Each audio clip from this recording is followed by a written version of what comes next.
Good morning, everyone.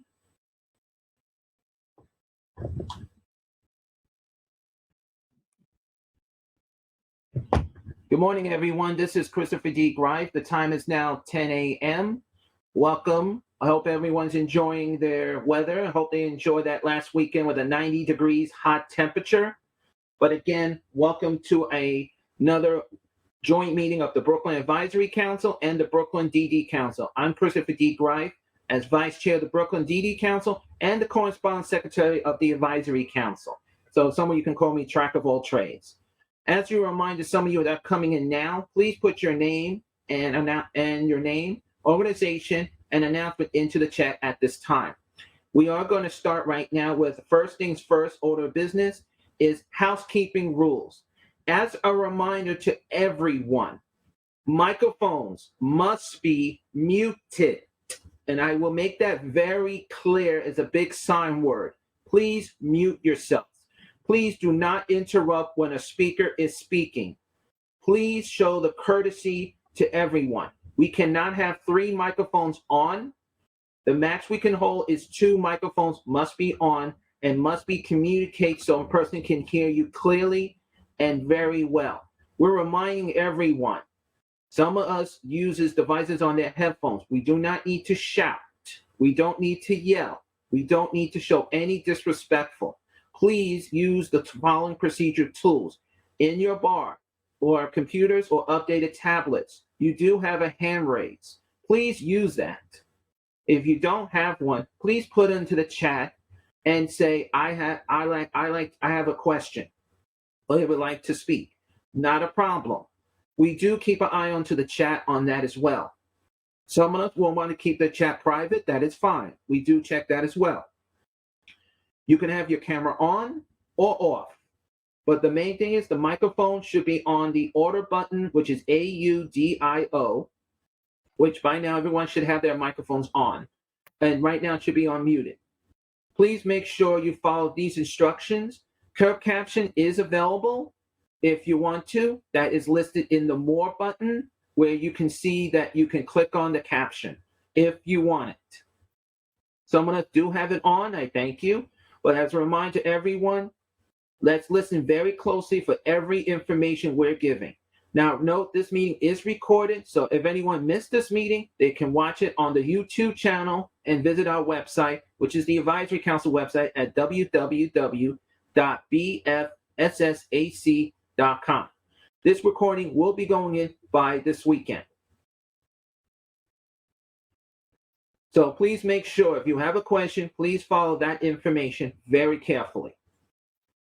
Before we proceed anything, we do need to have a few minutes of silence as we have lost a lot of the people who passed away and during the Texas incident happened at the school. It is very upsetting to hear this, but we ask everyone to have a few minutes of silence and please keep your microphones on muted as we have a few minutes of silence.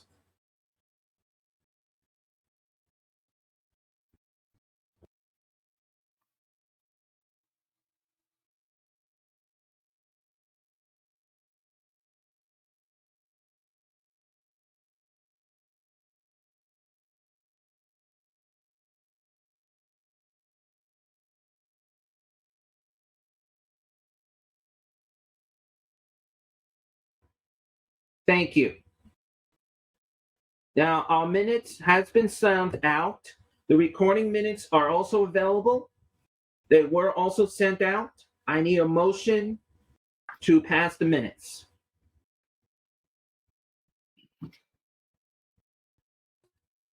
Yes, Richard?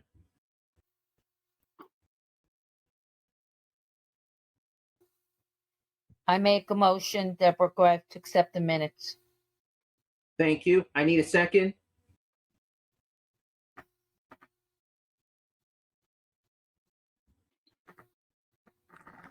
I'll second it.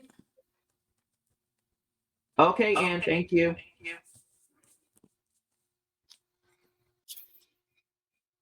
Thank you. Now, first of all, I want to welcome everyone to the joint meeting. At this time, I'm going to ask IAC Richard Bott to give us a report on. I hope it'll be a good news, and I hope there's not a lot of bad news. Richard, I know you're there. Richard, you're there? I'm here. Thank you. Mm-hmm. Just to reinforce and echo what you said before, Chris, given the events of the past few days, it's kind of tough to get back to work as normal from Buffalo to the New York City subway. And then yesterday was a horrible punch in the gut for anybody, especially those with children. I can't imagine the pain they're going through. So keep them in your thoughts and prayers throughout the day. And probably going to take a lot of political action to get things moving on this. So that said, let me first do a little bit of promotion of IAC's annual conference. This is actually our 10th annual conference and our second in a row that'll be virtual. We thought it would be best to stay virtual and safer, given how the COVID keeps going up and down. Plus, we also didn't have a site for the conference this year because our regular site, CUNY Graduate Center in Manhattan, is not accepting any outside meetings. But this actually gives us more and better access to our speakers, which I'll go through. And let me just mention it quickly, but the real highlight this year is the same as last year. For what we call family and friends, people who do not work for an agency, parents and family members of a person with disability, the admission is only $25. We might want to make it accessible to you, and we can only do that because we are virtual. Can't do that when you're in person, and the food costs a lot more than $25 a person. So just go on our website, iacny.org, and you'll see a link to the conference and how to register for that. The dates again are June 15th, 16th, and 17th. The featured speakers on day one, we have Commissioner Carrie Neifeld will join us, along with Kimberly Hill, who's a New York State Chief Disabilities Officer. That's a new position that was just created by the governor. And we're looking forward to them. Our featured speaker on day one is known as the mother of the disability rights movement, Judith Heumann. And I really urge everybody to go on Netflix and watch the film Crip Camp. It was just produced in 2020. The executive producers are President Obama and his wife. It's a film that takes place back in the 60s and forward. And Judith was a counselor at that camp. And if any of you have watched it, I think you'd agree it brings back the feeling and the emotion of the disability movement back then. Little bits of information I didn't know until recently is that Judith was born with polio, and when her parents took her to, and she was born in Brooklyn, they took her to the Brooklyn school to start kindergarten. The principal blocked the entrance to the building because she would be a fire hazard in her wheelchair. That was followed up after she got her degree, and she wanted to be a teacher in a New York City public school, and the New York City Board of Ed said, no, we can't give you a license because you won't be able to help evacuate people in case of a fire. She did take that to court and won. The other little tidbit, back in 1972, after Richard Nixon vetoed the 1972 Rehab Act, Judith led a movement to block traffic in Manhattan to get some attention on that. So she'll be a key speaker on day one. We have other speakers that day, but I won't go into each one. Day two is our education day. And this year we're thrilled to have Commissioner Betty Rosa. She's the Commissioner of the State Education Department and also President of the State University of New York. We also just recently secured a person from a company who is experimenting with using robotics in the classroom for children who are on the autism spectrum. It's been very successful and it's very creative. We thought that would be very interesting for those of you. And we also have that day a person from the National Arc who's going to talk about the Biden administration's movements and actions in the special education world.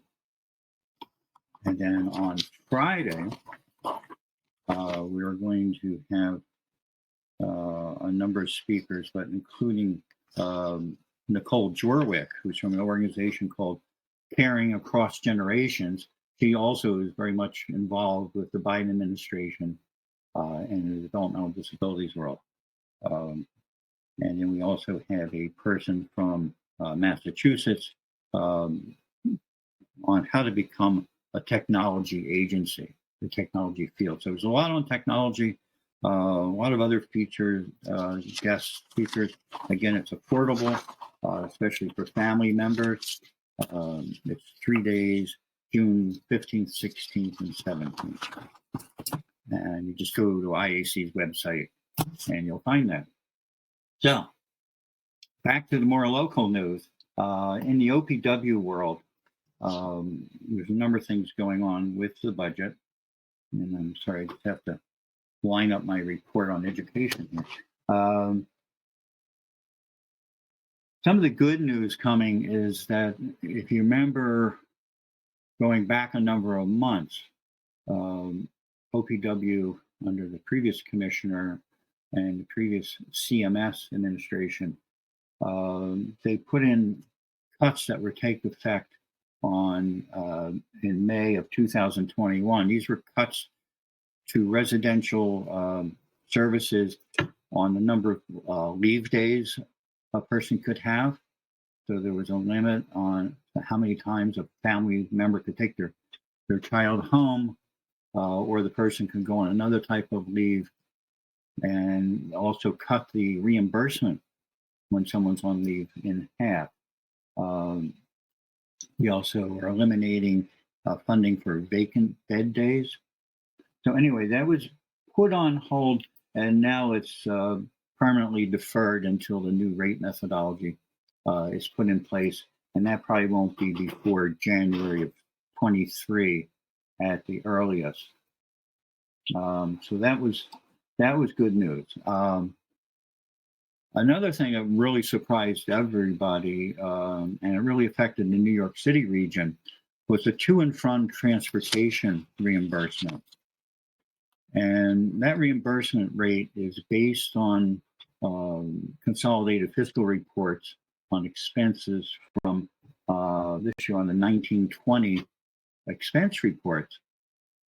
And although we were reassured throughout this that they would not use any of the cost reports from the pandemic period, because that would result in a cut to the rates, they went ahead and did that. And I think without the commissioner's knowledge initially. So what that did to New York City only was that it cut their rates. It did not include 3.5 months of the pandemic. So the rates were drastically reduced. And IAC did a survey on the impact of that cut, and it would have been devastating. It didn't affect upstate this year because they're based on the calendar year. So calendar year 2019 didn't have any time period of the pandemic. 2020, they would certainly be devastated, as would New York City. Fortunately, we got the attention of Commissioner Neifeld, and right now everything's on hold.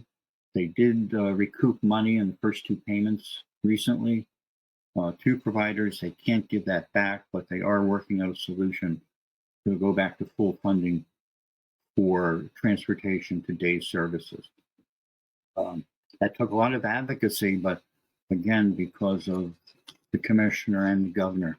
We were able to get that reversed.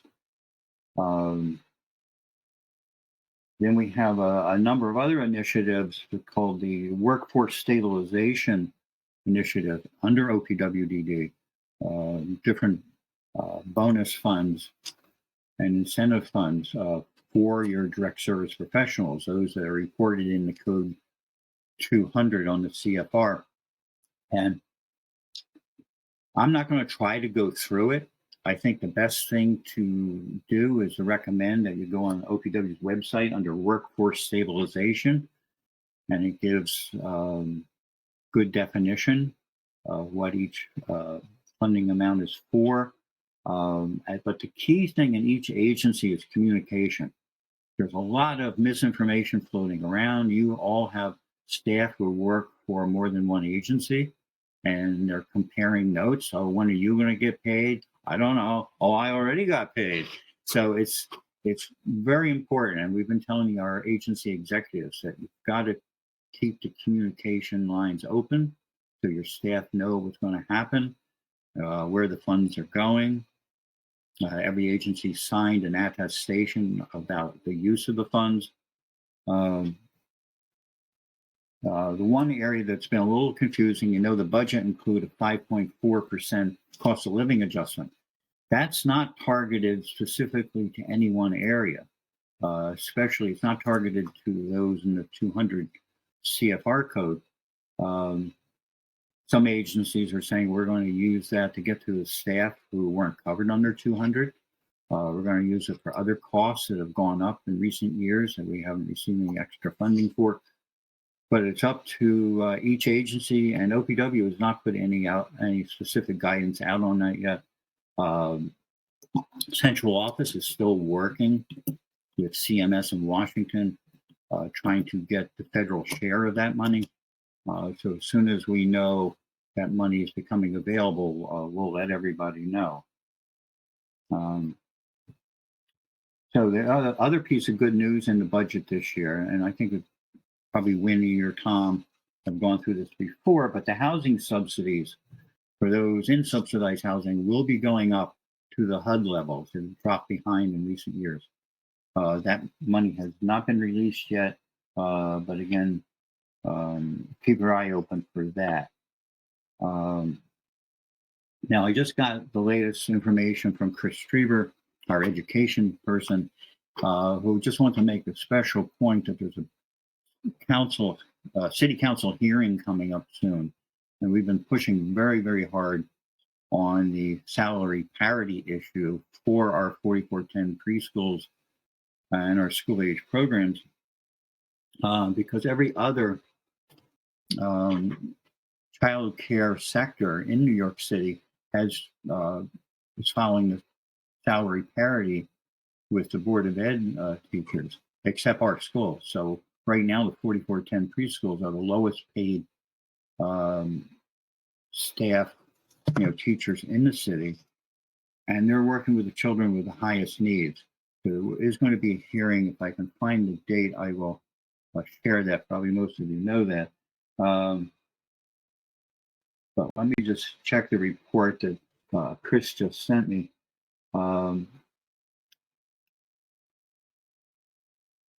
So during the past year, 100% of the schools have reported that they had to use administrators in the classrooms to keep the classrooms open.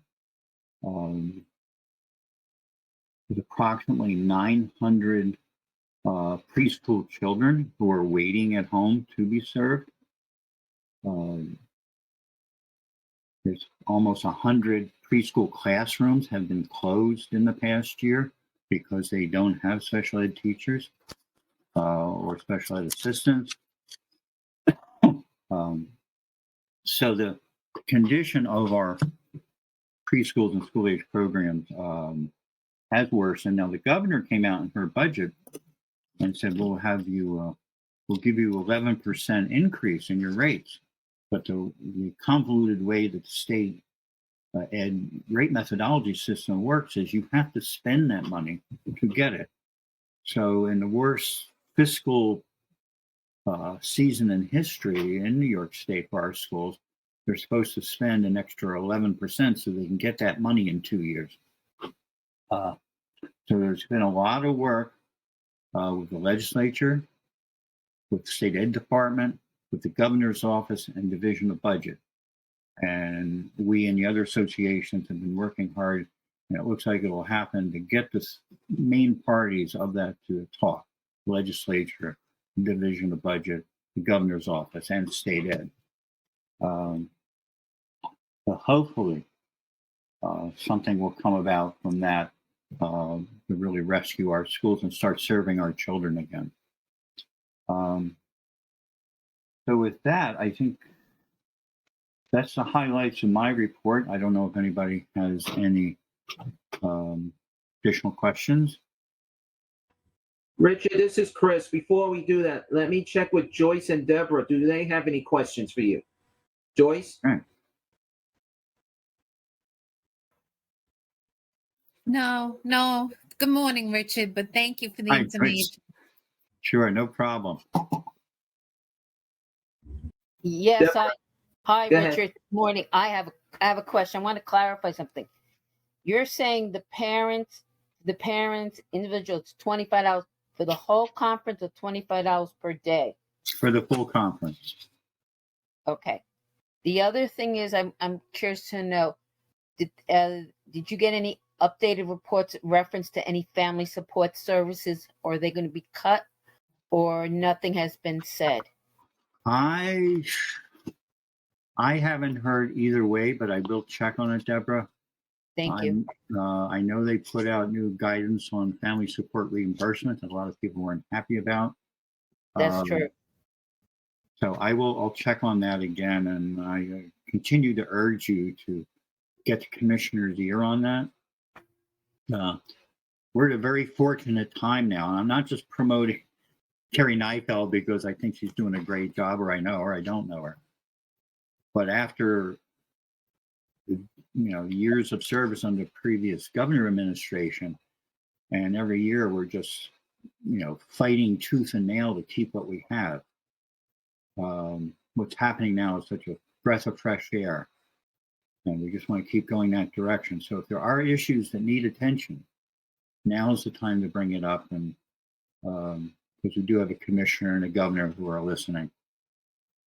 Thank you very much, Richard. I appreciate that. Thank you. Sure. Richard, I have some questions onto the chat, but they're not on your end. They're in the private sector chat. Can you please verify a little bit of the education question, what you just mentioned? What does the family can do with the regarding these issues? Because the one thing they've been mentioning is school bus issues, and a lot of the families have, and I'm glad we have elected officials listening to this also, due to the fact that a lot of schools are still not following the IEP. There is still an issue going on with school buses and what they should be prepared for from now till September. We don't get that involved with the school bus issue, but I know Chris is always on the phone with the Office of Pupil Transportation when we hear about it. If one of our schools calls and, for example, say, we still have 20 children in wheelchairs who aren't making it to school because the Board of Ed says they don't have the buses, Chris will get on the phone and advocate, and usually you get kind of a response from them. So I don't know how you want to funnel questions. I don't know if they funnel through you, Joyce, and you can pass them on to Chris.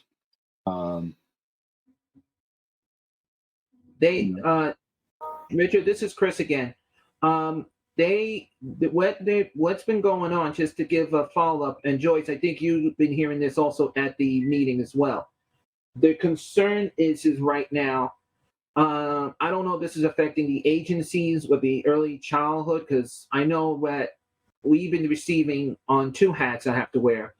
Ridership on buses in the morning, as well as access ride, has increased by 99% higher, almost up to 200% more.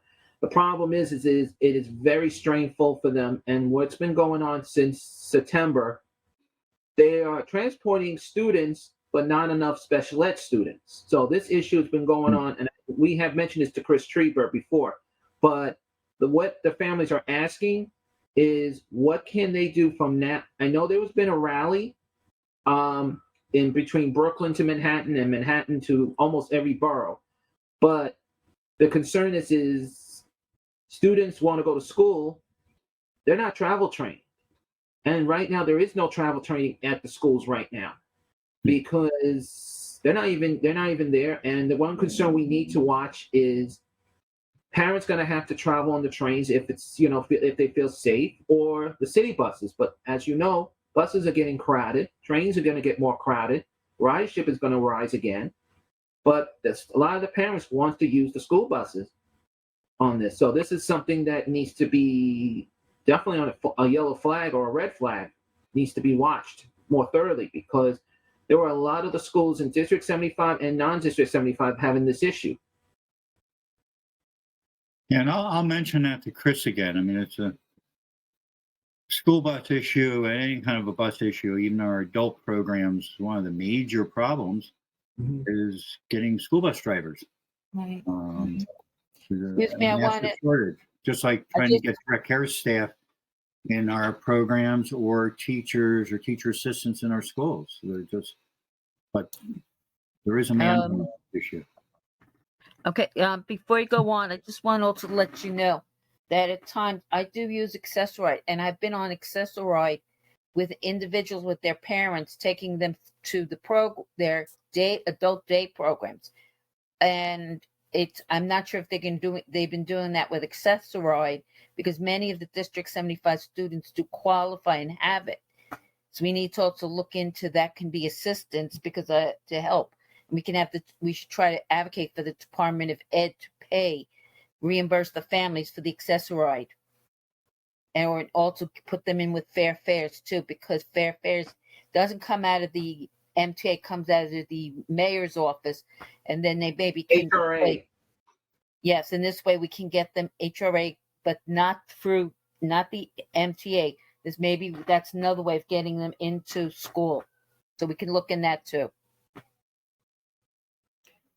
Yeah, I remember years ago, and I don't know if they're doing this now. Again, I'll have to go back to Chris and ask, but they used to reimburse families if they had to get a car service or had to use anything that cost them out of pocket.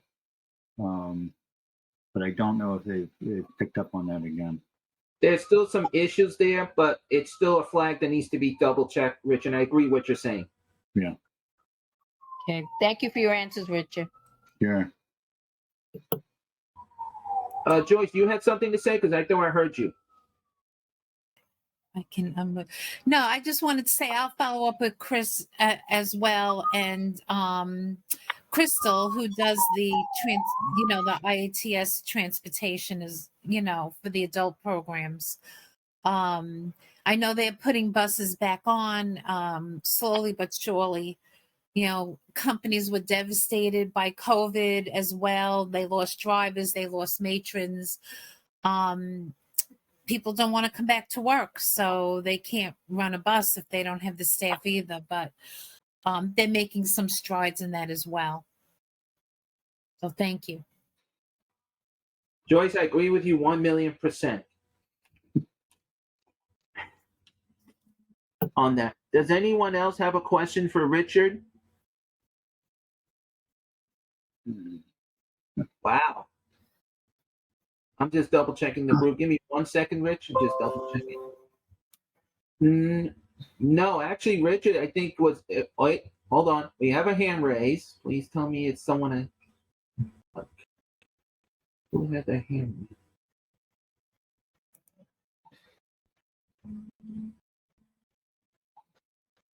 Okay, the person who has their hand raised, can you please unmute yourself? And please identify yourself. Good morning, Chris. It's Zadine Richardson from Inclusive Services, Brooklyn Public Library. Yes. Hi, I just wanted to, Richard mentioned something about a movie on Netflix, but I didn't hear it because he started to muffle on my end. So is it possible for him to repeat it, please? The name of it is CRIP Camp, CRIP Camp. Thank you. CRIP camp. Right. It takes place up in Camp Jened, up in the Catskills.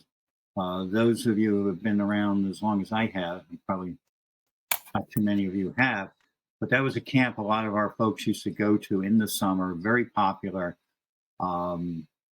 It closed and then it reopened under state cerebral palsy.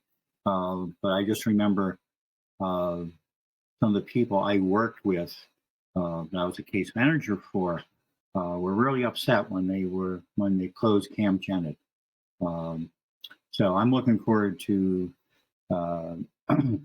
meeting Judith Human again and asking her if she remembers any of these folks. But she was a counselor there, and it's a wonderful film. It's a documentary, real people, real basic videos, but very powerful.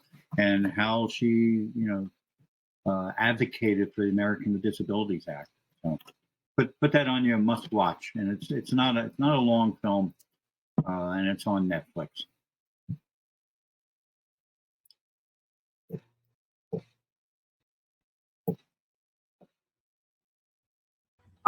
Since no one else has any questions, we want to thank you so much, Richard. Since no one else has any questions, we thank you. Okay. I have a question. Are you guys meeting during the summer? Next month, June, we're meeting. June? July and August? Well, the We never meet advisory in August. has met in July, but I will get back to you if we are, Okay. because I do need to talk to the rest. But if also the DD Council wants to do it, because if you feel important issues are coming up and we need to make sure the families and our agencies are ready and be prepared, we probably will do it. We may move it closer to July 4th instead. Not on July 4th, I'm saying in the first week or so. But if you hear anything that we all have to meet and talk about, please let us know too. And that includes education to OPWDD services. Thank you, Richard. Okay. Okay, I will mute.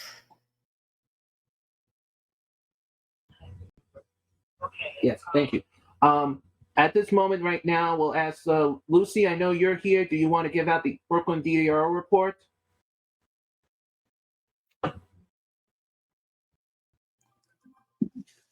Good morning. I'm actually sitting in for Nina, who couldn't join us this morning. I just came back from vacation, so I don't have a lot of updates. I know that there were a couple of guidance and ADMs that were released that's on our website. One of them is the financial benefits for OPWDD eligible individuals. So it's an information letter that summarizes the financial benefit that's available to people with developmental disability. That was just recently posted. As well as there's an ADM for intensive behavioral services. That's ADM 2022-04 that defines the scope of intensive behavioral services. That services for individuals that live in family care as well as at home that have challenging behaviors. It just, it gives like guidelines about the credentials of the staff that are required to provide those services and the role, the billing, all kinds of information that providers may want to know. And I think the last, there's a grant opportunity for supportive residential habilitation. It's part of the FMAP money that we just received. So provider agencies can submit applications if they're interested in applying. The applications are due by Wednesday, June the 8th, 2022. And the award is tentatively supposed to be awarded by July. So if anybody's interested, I believe I think the information has already gone out to all the agents, the provider agencies. That's all I have. I'm still catching up. Deborah or Joyce, do you guys have questions?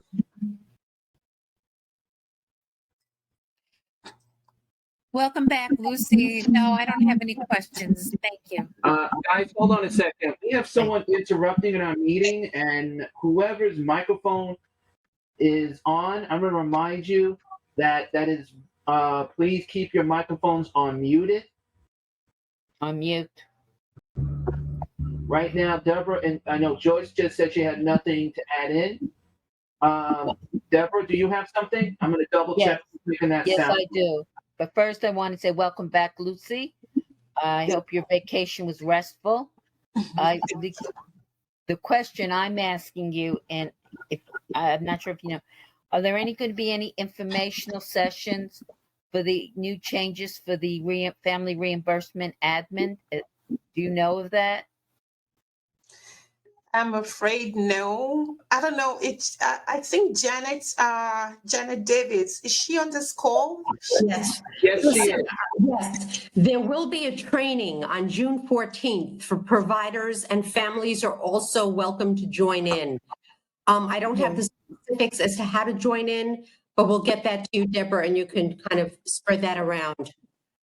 Thank you so much, Janet, because there are things I want to make sure, because I've read the full documentation, but Yes. to read it, I want to make sure that I'm understanding it correctly. And Janet, thank you, and Lucy, thank you for answering that. I appreciate it very much. Thank you. Again, it's going to be providers, and they've included families also. Great. In the morning or afternoon? Duly noted. Let me see. It's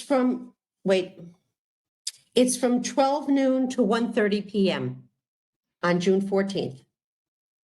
Hey, Janet, Okay. it's Richard. How you doing? Yes. Hi, Richard. Would you make sure I get a copy of that notice? Sure, I'll put that down. Yeah, it's richard@iacny.org. Terrific. Thank you very much, Janet. I really appreciate this. Of course. Because I want to make sure that the families and I all understand this correctly. So Lucy, I have nothing else to ask you questions. You did fill me in very well. Thank you. You're And you welcome. too, Janet. Thank you. Okay. There was questions on the chat on the private sector. But before I do that, Lucy, you're still with us? Because I want to make sure you're still with us. Excuse me, this is Angela Blades. If you don't mind, I have one comment. Angela, you have to wait a minute. I have some people on the chat. I have to translate it, so you have to wait a minute, please, and I will identify you, but I remind everyone, please raise your hand. So therefore, we will keep communication. Right now on the chat piece, Lucy, they're asking the question about the front door session again. I apologize for this, but the front door, they're following the instructions of going onto the website. And they do follow the instructions how to register. But due to the fact when they do register or get onto the link, it does not work. You know what? Thank you for that information. You know what I can also do? We have, I can send you, Chris, a copy of the schedule, and all they have to do is just click on the link. And hopefully on the day of the meeting, it should take them directly. It shouldn't be that difficult. But if anyone is having difficulty on the day of the info sessions, their numbers, I don't know if they have front door numbers. I can also give you that information too as well. They can call those numbers and someone should be able to help them to connect with the training. Okay. The second question for you, Lucy, is self-direction. They've been trying to call self-direction as well as emailing them. And it's been now 2 weeks. Who is the head director of self-direction or the supervisor? I'm just reading what they're saying in the private sector chat. Okay. Who have they been reaching out to? I mean, I'm gonna put the information about the self-direction lead for the region. I'll put it in the chat, and they can send that person an email. He's very responsive, and that's why I'm asking, as well as if they call the front door line, somebody should be able to connect them to the self-direction lead or liaison. So I'll put that information right here in the chat right now. Yes. The person is saying, the person, just give me a second, Lucy, because they're trying to translate that to that person. They're saying thank you very much for that. Mm-hmm. And please understand, Lucy, I can't say their name or information because I'm, it's confident. I don't want to, unless I have permission. Yeah, that's all right. I'm putting Robert Johnson's email address in the chat. He's Okay. really very responsive, and I can guarantee you that if you send him an email, he will respond. Okay. I don't have anything on the chat, but I know Angela Blaze had her hand up or said she wanted to speak. Angela, you want to say something? Yeah, what do you want? Madam Chairperson, can you please mute yourself, please? I need to keep at least. No, it's fine. Thank you, Chris. Okay. Does anyone else have any questions for Lucy or Maisie, Deborah or Joyce, or anyone else? No, I just want to thank Lucy for being here. Thank you very much, Lucy.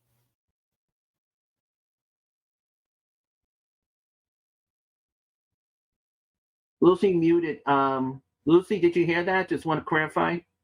Yes. Thank you. I said I just put Robert's email address in the chat, as well as the front door intake line. If anybody wants to reach out to anyone in the regional office, just call that number and someone should be able to direct you accordingly. Lucy, the families just told me to say thank you. Or I'll say this in Spanish. Muchas gracias.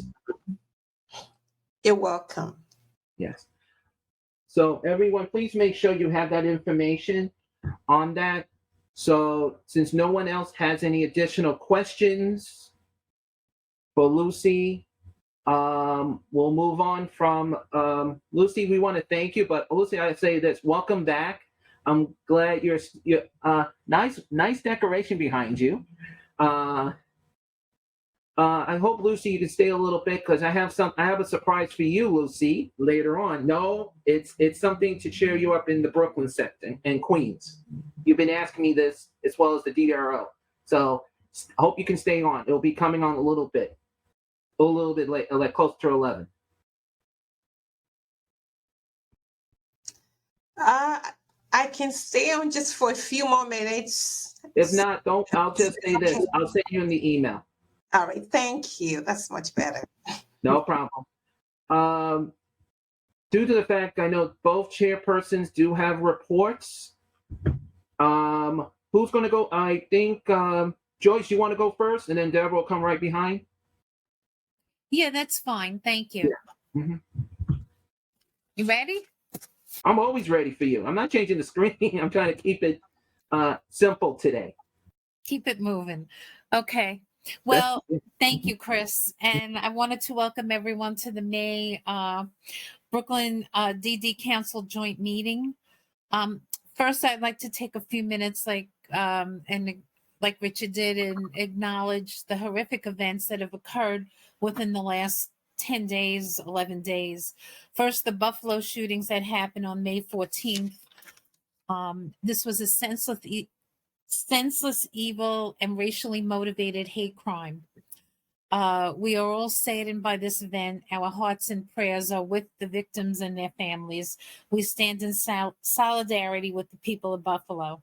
Sadly, another senseless massacre occurred yesterday in Uvalde, Texas. Innocent children and teachers lost their lives to to gun violence. Our hearts are with them, and our prayers with the victims and their families. And we stand united with the people of Uvalde, Texas. Typically, this is the time of year when we would discuss elections. It's 2 years, believe it or not. But nothing is typical these days, of course, due to COVID. And we're going to be redoing things a bit. So we will be postponing new elections until next year. The current officers will remain until then. And in light of this, I'm happy to announce that I'm appointing Brian Rothenstein from Heaven's Hands as a provider vice chair for the next year. Acting. I'm sorry, Chris, what? You said acting. You told us he was acting. Yes. We look forward to Brian taking an active role with the council and again, reshaping some things, some of the committees that haven't been meeting, getting them started up again. I know there's a couple of people out there, especially from AHRC, that are interested in getting involved, and we really need to make that happen again. So welcome, Brian, and thank you for agreeing to do that. We look forward to your participation. Brian is on, I think, right? He's on, Brian. He's on. I am. Thank you. And I look forward to working with all of you and helping everyone move past the last 2.5 years that we've gone through. It's really taken a toll on agencies, on these councils, on everything else that we've done, and all of our business as usual. So I look forward to the next step. And as secretary for the Brooklyn DD Council, I approve and I'm very happy to welcome you. Thank you. I appreciate that. And You're as vice chair, Brian, this means I can go on vacation now. No, I'm just joking. But no, it would be great to have acting vice chair so we can really show Brooklyn councils, and I will use the word councils with an S, Brooklyn, New York tough. And that's what the word I'm saying. We're tough, but we have to be tougher during this time. Thank you, Chris and Debbie and Brian. You're welcome. Okay. And we were happy to hear about, the budget from Richard, and we're grateful to the commissioner and the governor for recognizing the field and enacting the 5.4% COLA. It's actually been 10 years since we had a COLA to really, that really is meaningful. And it means a lot to the agencies and staff and trying to retain staff. Agencies are still having such a hard time, as is the general businesses out there trying to hire people and retain staff. So hopefully that will get better over time. And we look forward to that. And I just want to say, everyone still continue to be safe. COVID is still out there, very much so. People are still getting it every day.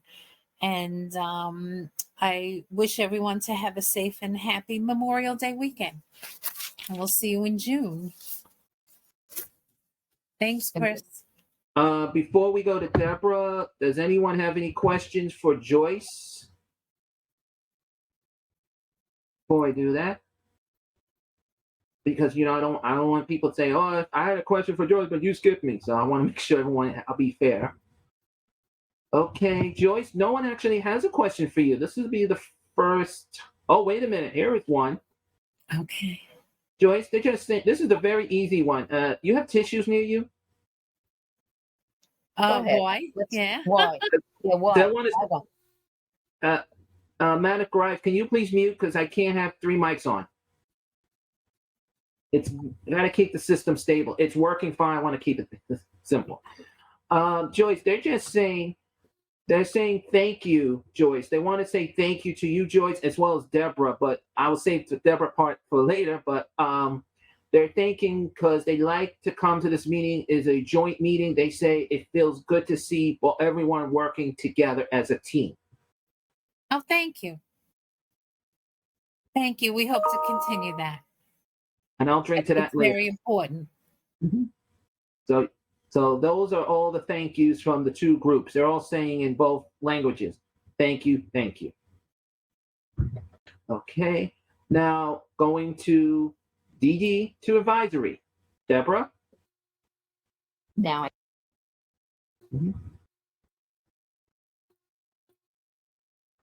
Deborah, you're muted again. okay. You're going to have to unmute me. Oh, there I am. Good morning, everyone. I'm going to piggyback what Joyce and Richard said. The latest mass shootings is horrible and evil, but I also want to extend my regrets and sympathies to the family of the gentleman who lost his life on the Manhattan bound Q train. Two, I'm very glad that the police department and the MTA and our mayor is taking this very seriously, even though this man probably has some form of mental illness. It's still sad, and I hope that the family who lost their loved one will have some peace in their life too. So that's for that. Now, I'd like to bring up a couple of things important. We were supposed to have a statewide meeting in June, and it has been moved because of as you heard me ask before about the admin rates for the changes for family reimbursement. There are a lot. My council has been aware, but we also want to talk about how much each of the counties have money for family support programs if we need to do RFPs.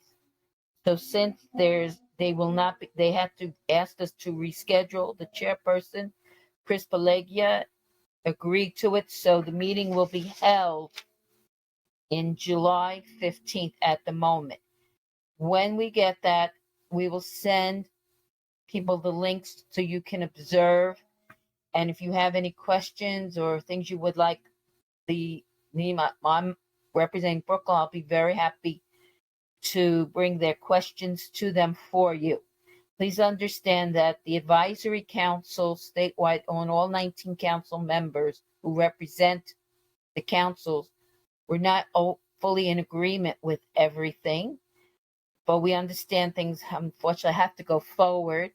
But we will be advocating for certain changes we would like to have tweaked. It's very important for us for the reimbursement because it's one of the I would say between that and emergency respite is one of the most popular and well-used family support services. And it's been a godsend to so many families. I don't even know how many, because it's one of the first family support programs that were started when family support was brought up as a pilot project so many years ago.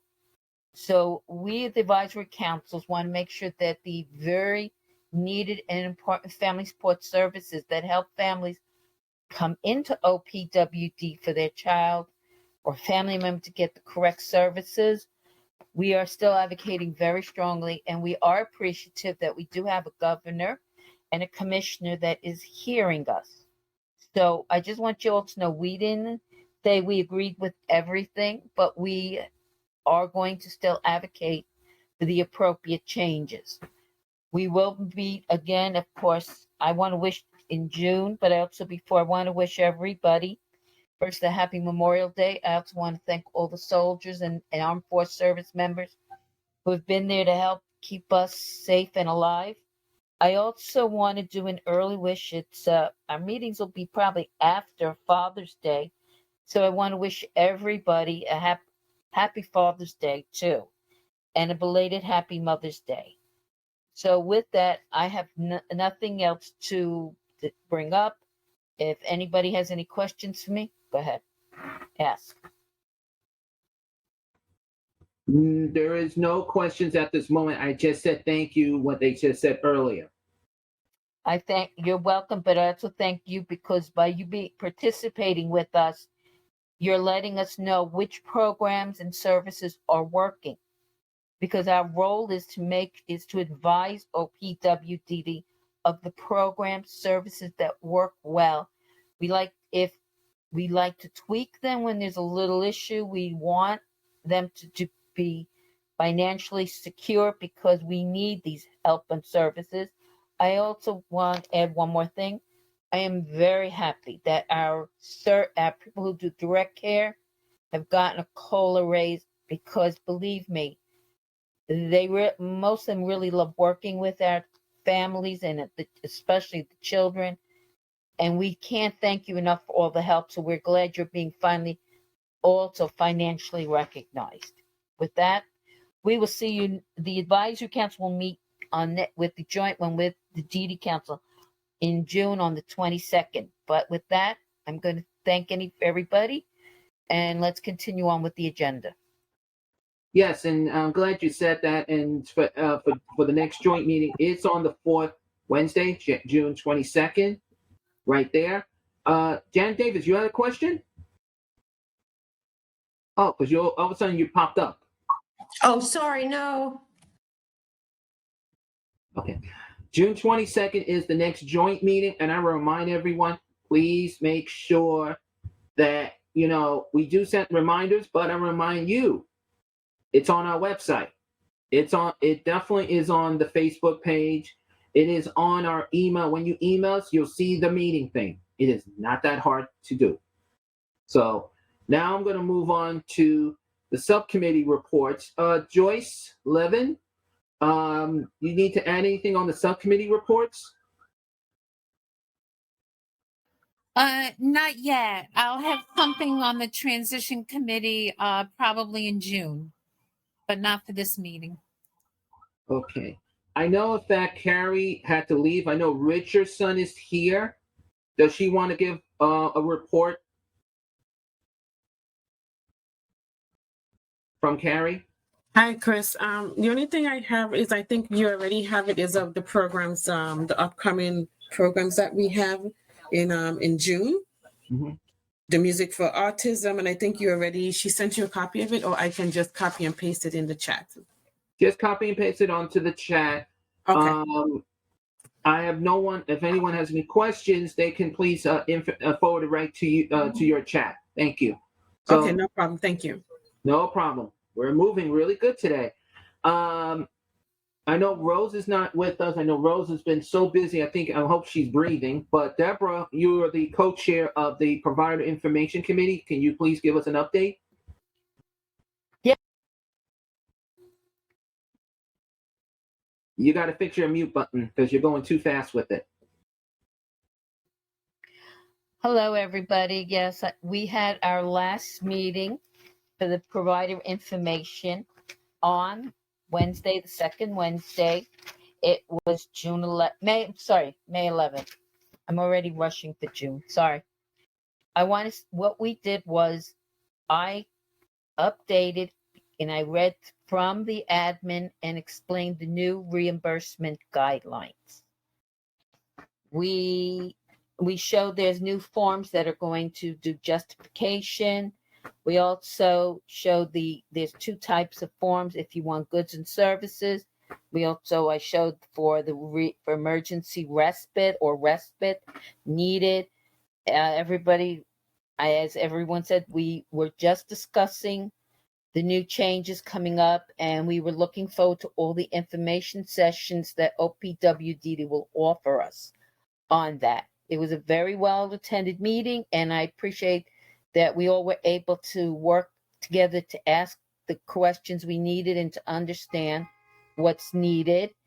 We will discuss, one of the big points was about for emergency respite, only one time can the person reply for it. That's the one sticking point.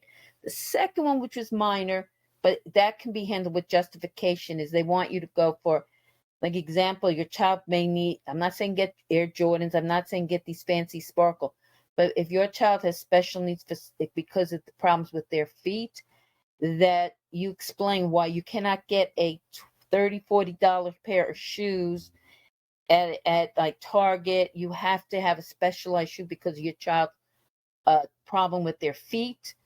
We told everyone to please make sure you get a letter from the doctor or the pediatrist or the OTPT that works with them. We also said make sure you save receipts and tags for the items, and everything needs to be also in the same fiscal year. There is camp reimbursement still. So we did have a great meeting. We discussed everything carefully. We also asked, make sure that the family is involved fully with the justification letter and why it's not what you want, it's what's needed for our child that needs it because of their developmental disability. Our next meeting is going to be on Wednesday, June 8th, 2022. As you see the information, and the ID, we will have, the topic is going to be the role of self-direction. Our speaker is Jennifer Tisch from AHRC, New York City, Associate Vice President for Individualized Support. So please everyone, this is a very important topic. Also, there was an issue about reimbursement with self-direction for families who do self-direction living at home. I hope she'll be able to speak about it, but we are looking for, please everybody come. We want the care coordinators, we want any agency person, and really most important also is the families. Please come to this meeting. Thank you. Okay. Does anyone have a question for Deborah on the Provider and Family and Provider Information Committee?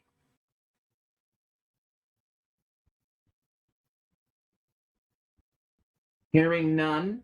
All right, Chris, I'm asked point of privilege. I did forget a very important item to speak that was with my advisory council, but it also could be for this. I'm asking everybody to please work with the ARC or AHRC. It is very important that we let our elected officials even though you say that it's not federal, but no, many of them share the offices with Congress. We need to have all of the Social Security income levels raised up higher so that our individuals can work and not lose their Medicaid waiver. Because if they make one more dollar, then mom or dad, they'll lose it. But we also don't want our families, especially individuals with developmental disabilities, living in complete poverty because they can't save or earn money. So we're asking everybody to advocate. And I'm asking all elected official staff who are on this, please work with us, update and change all the Social Security laws. They need to be updated. Thank you for the point of privilege. I'm done. Okay. Yeah. Well, once again, last time, does anyone have a question for Deborah? Okay. And to remind everyone, please try to attend that meeting. It doesn't matter if you're an agency, parent, or elected official representative. Come, learn, educate, share information. That's what it's called. All right. So now I'm going to move on to, since we already went back this way, and now we're a little ahead of schedule, I'm going to put in my report on this. First of all, I'm going to give everyone my outreach update report, and I hope everyone is paying close attention what I'm going to say. First of all, everyone's going to ask me, why did I put up until May 3rd? Just so everyone know, everyone is confused with the date. I'm going to tell you right now, until I hear from CDC ruling and state that and the city must put their puzzles together, you still have to wear a mask on the bus, subway, especially on Accessori. Please do your part. It could be a washable mask. It could be a face shield. It can be something to cover your nose and mouth. Okay? Main thing is, please be careful. All right? And to remind you, the boots still have the mask as well. Washable, kid size, and adult size. Now, also remind everyone, Queens redesign is still going on. As a reminder to everyone, the Queens redesign will be meeting again tomorrow. One session will be at 6:30 to 7:30 and 7:30 to 8:30. Some area routes may be, now to remind everyone before I say anything, this is a draft plan. It's not official. So I want to make this clear. It is a Queens draft. Some routes that do go into Queens, the 57, the 62, Q35, Q8, and yes, you do see 2 new buses there. These are only drafts. Now, right now, nothing has been decided. You can still put your comments in. You can attend. Right now, you still have time because we are coming up to the Rockaways. They did last week parts of the border of Queens, Howard Beach, right in the border of Gateway. So we are expecting another bus going on to the Bell Parkway. I do not have information about Brooklyn redesign at this time because I know some people are going to ask me that. I don't have that information. When I do, you will be notified. It might be announced as I'm speaking right now at the MTA board. That information will be available on our news update page starting on the weekend, if it's available. But I remind you, for Queens people, we will have another bus called the Q51 SBS that will travel from Gateway Mall along on the other side of Linden Boulevard and go to the other end of Queens. So this means if you're always stressed out, you have to go all the way up to Jamaica and come back down. You may not have to. But I remind you, this is a proposal. Now, the B53 bus does come out of the Queens Depot. It will travel along Broadway as a draft right now and travel up to Sunnyside, Queens. Again, this is only a draft. So more information will be coming soon, and you can look at it and put your comments in. And remind you, this is people who have agencies between Brooklyn and Queens, or Queens to the Bronx, Queens to Manhattan, and Queens to Brooklyn. So please be very careful. Now, as we're starting next month, the Omni procedure. Right now, everyone should be doing their part to make sure that every individual, senior as well, because remember, disability individuals do turn into senior levels. It is a very easy step to do. The main thing is if the person who has a reduced fare Metro card today, and I mean today, can follow these easy steps. Make sure they go into that link, which is on the reducedfaremetrocard.info/omni-registration. First and last name, date of birth, email address. Under their reduced fare card, under their name has an ID number. Put it in. The next step will be choose the box if you want the card or the app. Once you're done with all that information, submit it. Once it says a green color, you're all good. But if it shows a different color, this is where it comes in. You need to get the page 1, which is available on our website, and it's been emailed out to everyone. Page 1, you only need is their last name, first name, date of birth, as well as what state, what borough and state they live in, and an email address. Now, note, if you have Accessoride, you have an email. You can combine them both and then once that information is up to date and it's linked to the Omni data, you are all good as a green light. Now, I remind you, you do not have to do it ASAP. You can do it starting in June or start it now until 2023 or /2024. Once that comes through, there will be no more MetroCard, Omni reduced fare, Omni regular card, Omni Accessoride will all be used only. So please be very careful and please make sure you update your information. And this is also for full people, for full cards. The Omni card can be also used for linking to your account if you want, energize it at a store, and much more ways. So hope that gives you guys to get ready for the reduced fare Omni. Now, we're not meeting, the Advisory Council Outreach Update will not meet in June. We will be meeting in July as we get ready for the ADA 32. So I'm going to remind everyone, and I don't want to hear excuses or oikavat, we are still going to be doing a little art show, not just for ADA 32, not just that, but something that an individual or staff or adults doesn't or a parent who wants to draw or took pictures of their art, what they like about Brooklyn, somewhere in the city, trains, buses, it could be anything. But as I said again, it's a Brooklyn, New York tough and ADA 32 as we're getting ready to celebrate the American Disability Act 32-year anniversary, which is July 26th, which is the official day. We will meet in July 6th, which is the first Wednesday. For more information, please email us. And please note, please do not send me the pictures. They must stay with that person.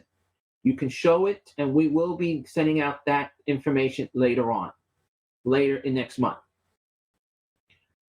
Now, before I proceed, does anyone have any questions for me?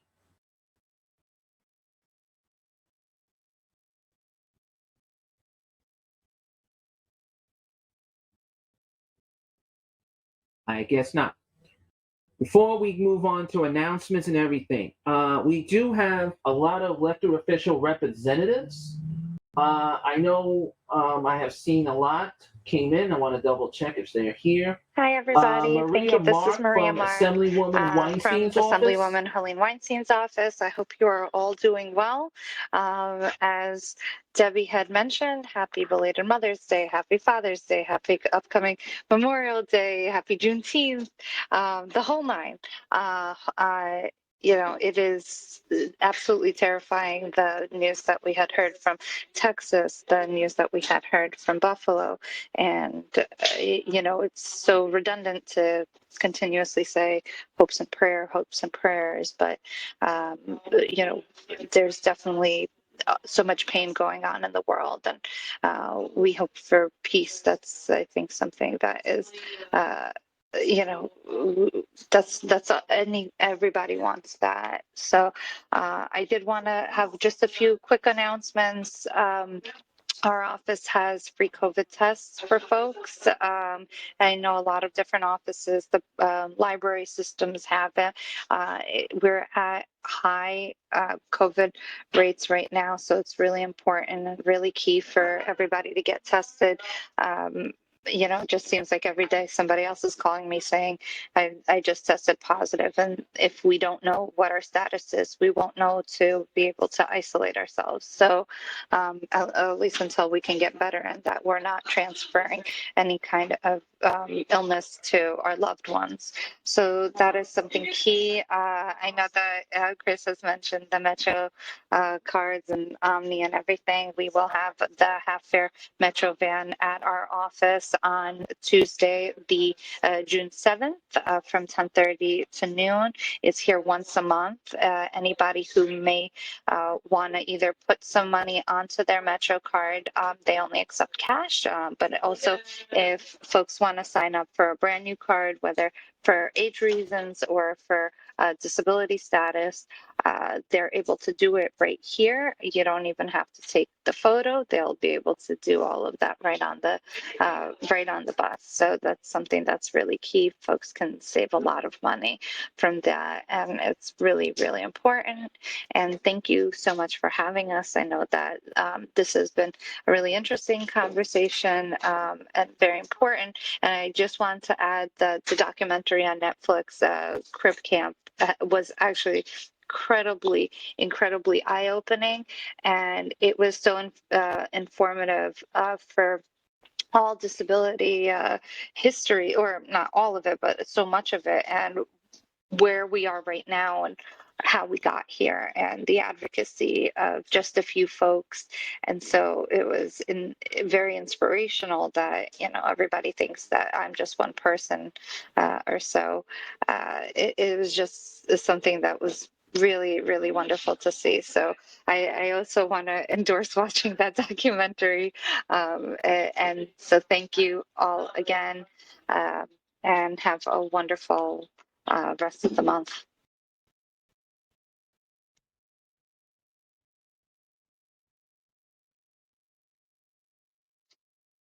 Maria, not so fast. There is a question for you in the chat. Absolutely. So it's Can always you the please first repeat the Tuesday of date the what the month. reduced fare That's going vehicle to is? be June 7th, and it's from 10:30 until noon. And it's right, I'm going to give you our address. I also put it in the chat. That's in front of 3520 Nostrand Avenue.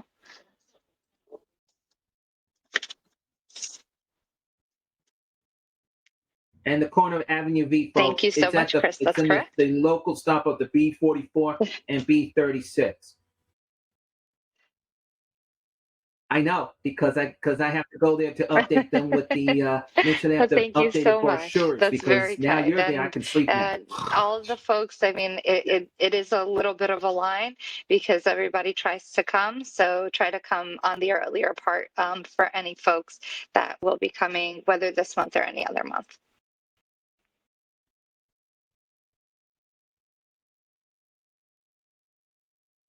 And just to let everyone know, that first Tuesday, they're also around that part of Brooklyn. So please check the schedule. But note to everyone, their schedules will be changing beginning in the summer because they will be at once a month locations. Like you're not affected because you're once a month. But as we're getting ready to switch from giving people who want to sign up for the Omni reduced fare vehicles will still be with us. They will also be updating it with setting up credit cards. Means if you have a credit card, you want to energize it, they will be doing that soon. And let me make it very clear. The reduced fare vehicles are the only ones you see anywhere around the United States. That's actually really, really us, useful. And I'll folks, pass that to learn. information to the office as well.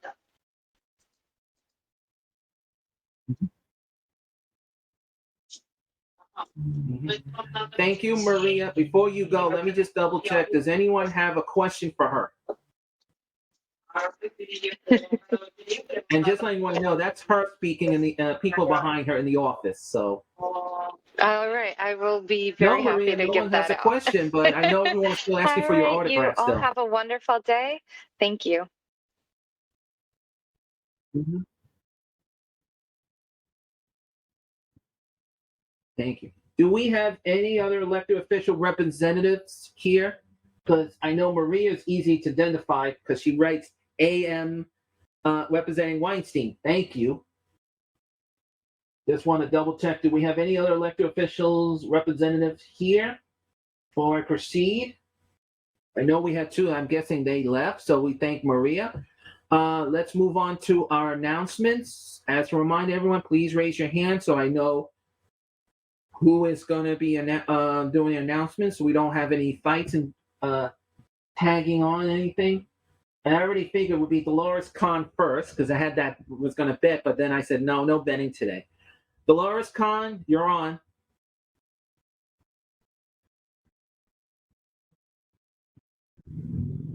And just a reminder, Dolores, you're still muted.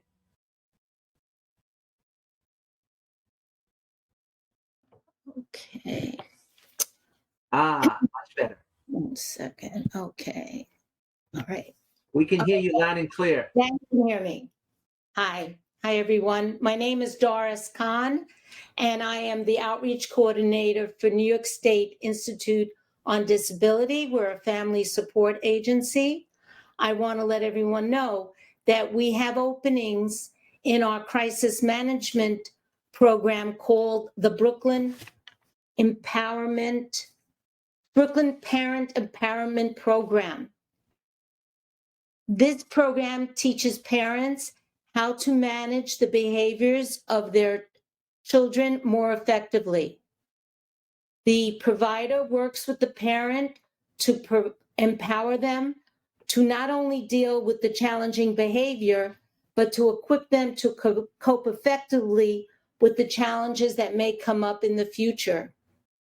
Usually meetings take place in the home once or twice a week, but due to COVID, meetings are done virtually. The child is assessed and then a behavior plan is provided to the family to implement. The age of the child does not matter. The son or daughter can be as young as 3 years old or as old as 30 or 40. For information, you can contact our project director, Juliet Hawkins, at 917-524-4856. In addition to that service, NYSED has reimbursement for camp. And if you reside within the 5 boroughs and you have OPWDD eligibility, you can get reimbursed for camp. The camp has to be state certified by the Department of Health. And in addition to filling out an application, you have to send the original receipt that what you paid for camp. For information and about that, you can call Jackie Tripodi at 929-202-115, or you can email her jtripodi@nysidinc.org for more information. The weather is nice. NYSED has tickets for families to go to venues within the city. And for these venues, we provide free transportation. So for tickets, you can call Sarah Alton at 718-494-6457. For transportation services in Brooklyn, Bronx, and Staten Island, for either to go to these venues or medical appointments, you can contact John O'Grady at 917-747-9424, or you can email him jogrady@nysidinc.org. I put all this numbers and contact information in the chat, and I just want to wish everybody a happy and safe Memorial Day. Thank you. Thank you, Dolores. There is no questions I seen came onto the chat, and thank you again. Sandy Naper for our DAP. Good morning, everybody. I hope everyone's having a great day. Adapt Community Network is having 2 great workshops coming up. They're free. Spanish translation is always provided. And if you want to register, you can email familyconnect@adaptcommunitynetwork.org or call 718-436-7979, extension 704. The first one coming up is on Thursday, June 2nd, from 10 a.m. to 12 p.m. It's called Sensory Smart Strategies for School Success.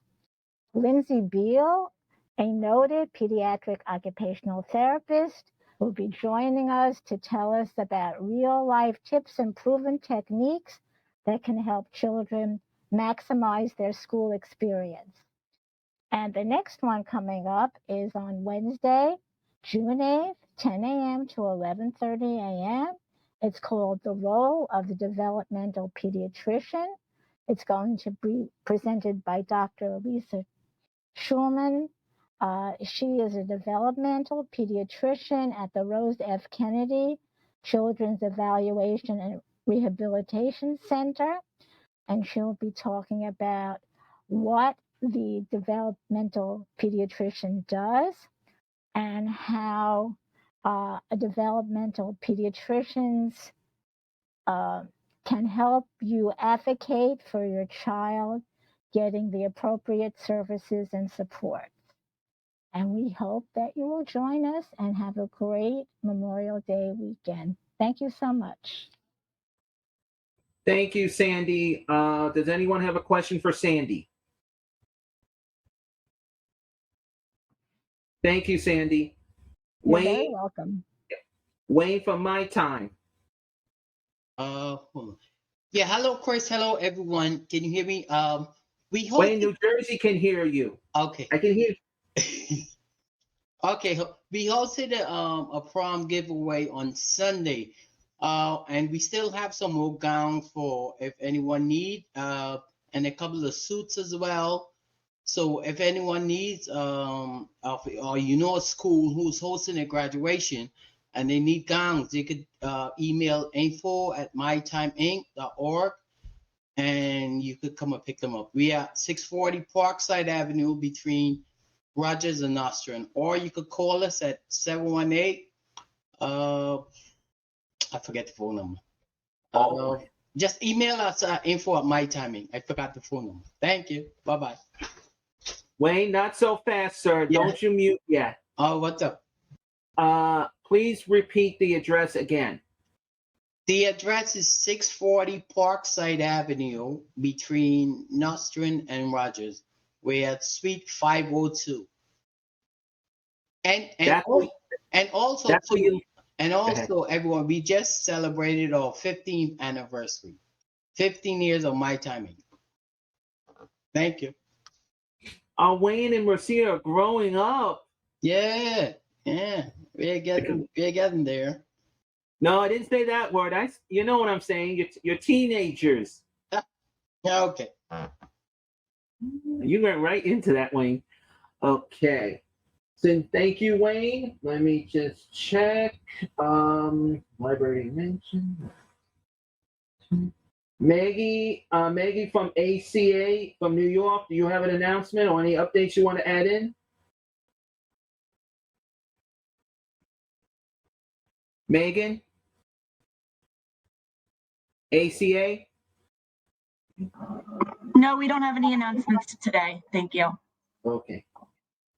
Now, I'm going to double check. Do I see Willie Lopez here?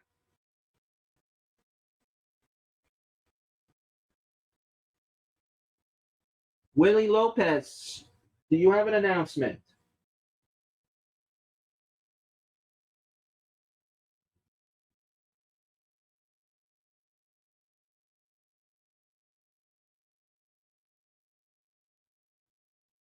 Joyce, do you have any announcements you want to add in?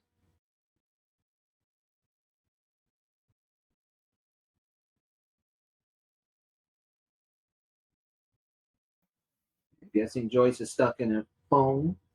Yeah, no, I'm here, Chris. No, everything's fine. Thank you, everybody. Just double checking. I see we have Willie Lopez, but he's not responding. So Justin with a PERKINS, do you have an announcement? No, I don't have an announcement. Can you also identify yourself, or are you representing, or? Yeah, okay. Hi, good morning, everyone. I'm Justin Perkins from AHRC, Assistant Director for Employment and Business Services over here, and in charge of Brooklyn services for that department. Thank you. You're welcome. Brian, do you have any announcements for Heaven's Hands?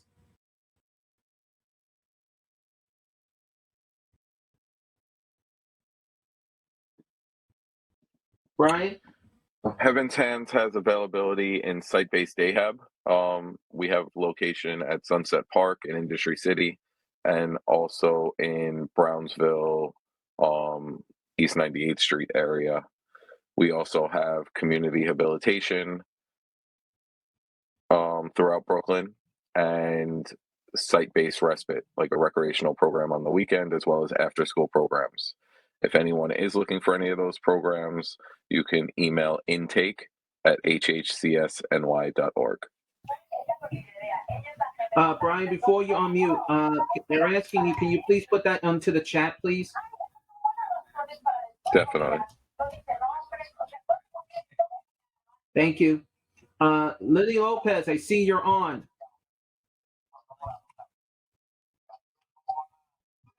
Hello? Mr. Lopez, or who? Chris, give me 1 second.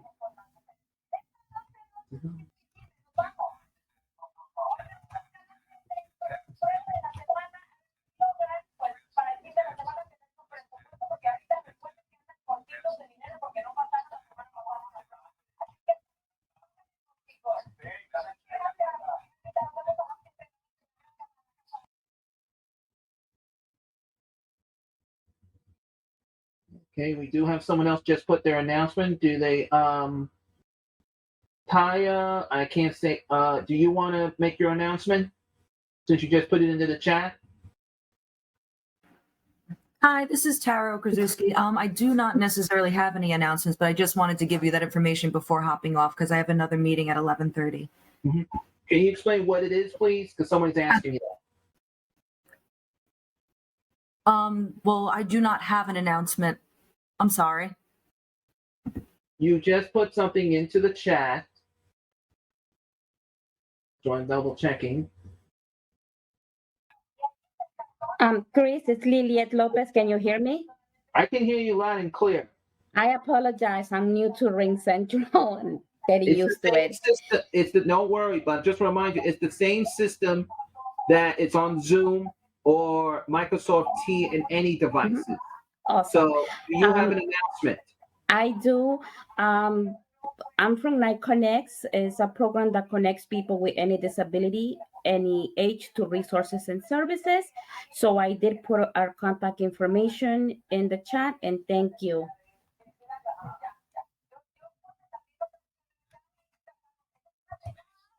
Yes, thank you so much. And I'm just double checking. Yeah, I agree with Joyce too.